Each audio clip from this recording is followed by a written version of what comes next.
Hey guys, I wanted to tell y'all a story today about Briarstorm. I actually wrote a Batman Beyond story that I think sounds better than the other story I wrote. So I'm going to read it out for you today. And this is my dog Molly. Hey Molly, are you a good doggy? Yes, you are. You're a really good doggy, aren't you? Yes, you are. You like your little sweater you got here, don't you? And you like to lick, don't you? Yes, you do. You're a good doggy. Okay, Molly, get down. So anyway, there was a kid named Trent Rogers who had a mental illness at only 18 years old and no education, and he had an abusive family, and he joins the Neo-Gotham Jokers gang. The Joker's based off the Joker, and he tries to find meaning in his life. He's kind of a small guy who tries to work out and build muscle as much as he can, but and he tries to be a good fighter for the gang, but he always falls short because he is so small. And to make the matters worse, the Jokers make fun of him and assault him and lie to him. And then one day the Joker set up a trap for Trent so he can get caught by the police. And he gets sentenced to 10 years in Arkham Asylum by the GCPD, Gotham City Police Department. While in the asylum, he studies many criminals who have stayed there for extensive periods. One particular criminal he studies and becomes obsessed with is Poison Ivy. Trent vows to one day get revenge on the Jokers for getting him locked up. Once he is done serving his time and gets released, Trent turns to an old associate of the original Poison Ivy, and with her help and a little research from the long dead Alec Holland as Swamp Thing, they come up with a formula to make Neo-Gotham terrorized with giant Venus flytrap flesh-eating plant monsters. Trent takes a dangerous formula and transforms into the monstrous villain Briarstorm, a creature made out of entirely of briars or thorns with help from one of Poison Ivy's formulas. Briarstorm is mostly light green with red thorns and a light gray face and red and yellow eyes. Trent is much bigger and stronger than before, and he likes that. So now the bully, or the guy who was bullied, is becoming the bully. The Neo-Gotham police first encounter Briarstorm, but they quickly realize their guns and other weapons have no effect on him because he is so strong. He's so strong that no bullet can pierce his skin. They try to use flame weapons to burn down Briarstorm since he is a plant, but Briarstorm uses a flame attack of his own from his circular eyes and creates a new partner named Flame Freak. Flame Freak is made out of fire and flames, but wears clothes like a normal person, but the clothes do not catch on fire. Batman eventually catches up with Briarstorm, and Briarstorm shoots several thorns at Batman, but Batman dodges them. Batman realizes that conventional weapons do not hurt the creature and instead uses titanium ropes to temporarily hold him.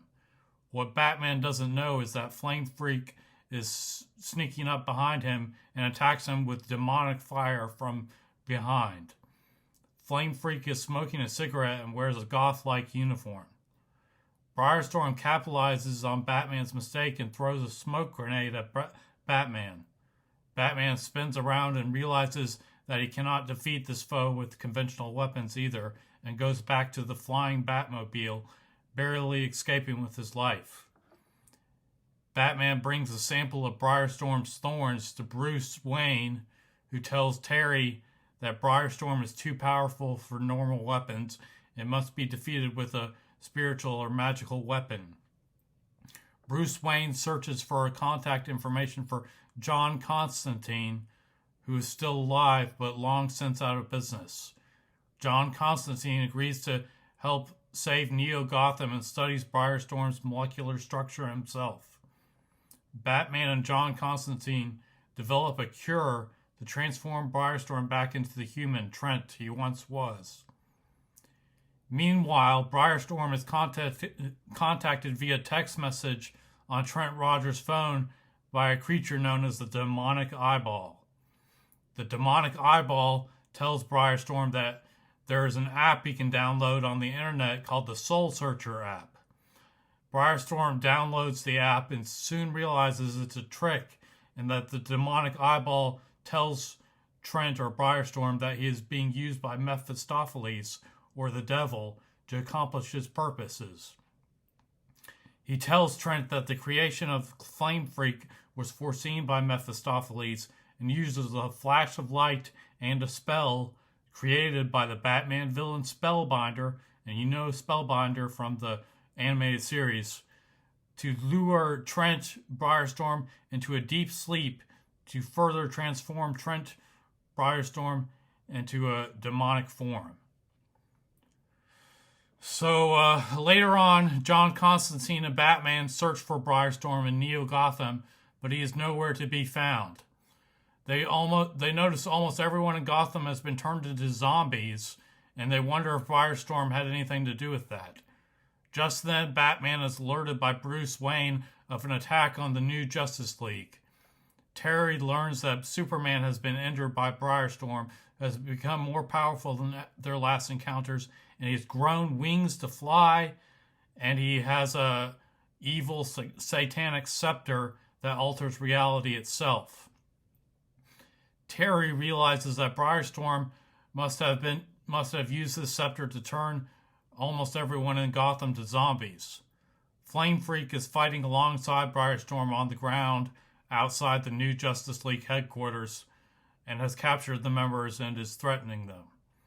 Batman and John Constantine come to defend the new Justice League, and Batman uses his rocket boots and his wings to fly into the air to confront Briarstorm.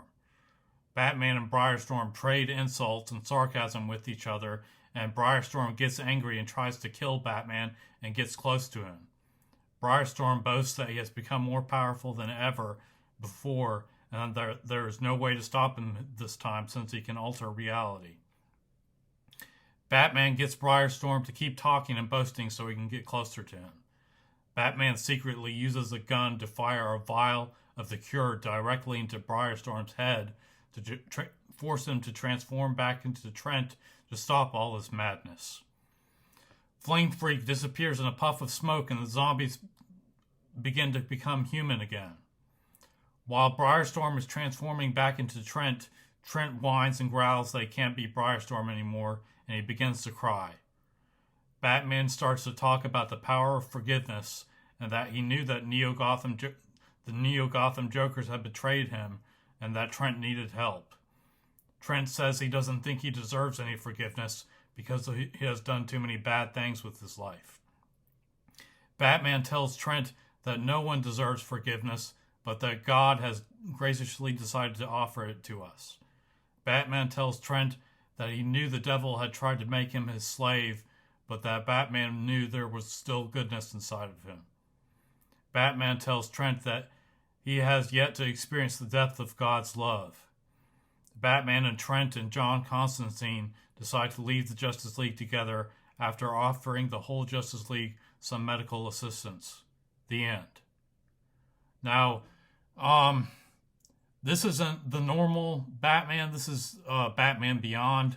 So Terry McGinnis is the Batman, and Bruce Wayne is like old, and he sits in his mansion or whatever in the Batcave, and he contacts Terry through some kind of radio transmitter or whatever, and tells him what to do. So this is like in the future. This isn't in the past. So anyway, I hope you guys liked my story, and I hope you like my artwork, and I hope you keep watching my videos. Thanks. Bye.